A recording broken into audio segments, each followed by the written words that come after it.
हमारा सास लगे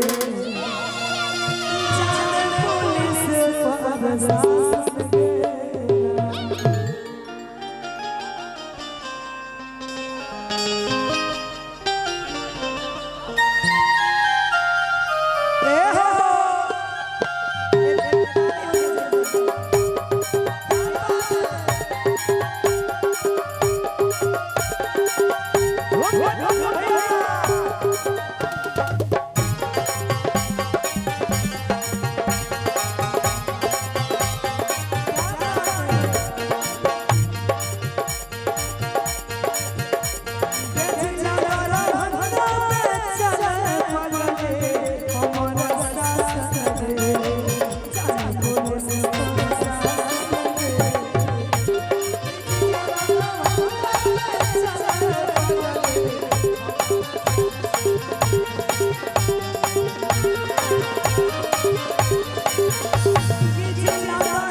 बेगूसराय के ना लोग बदमाश होय छै, बहुत बदमाश। देखियो की कहै छै बेगूसराय के लोग कहै छै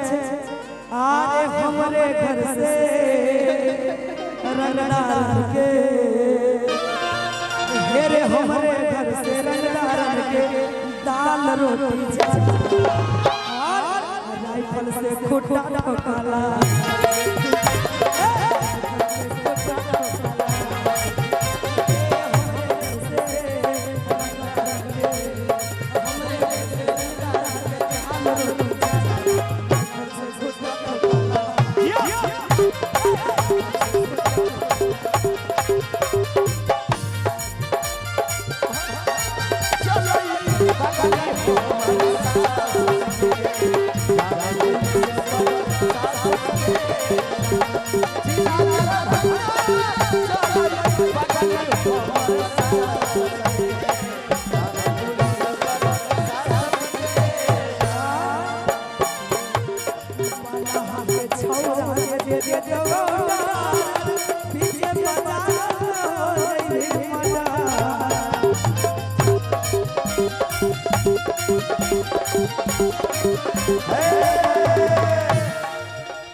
गे बलहा के छौरा जे कर दे दवोडा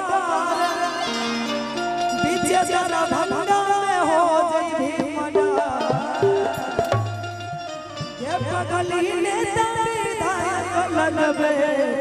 हमारा संग गे बगली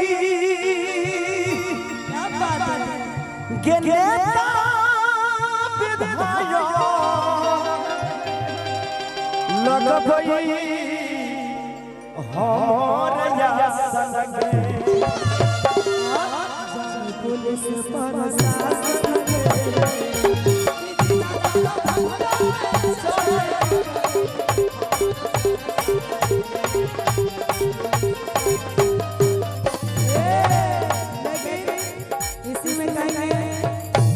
गे हमारा पचाल छपगले 17 गो मर्डर केस गे।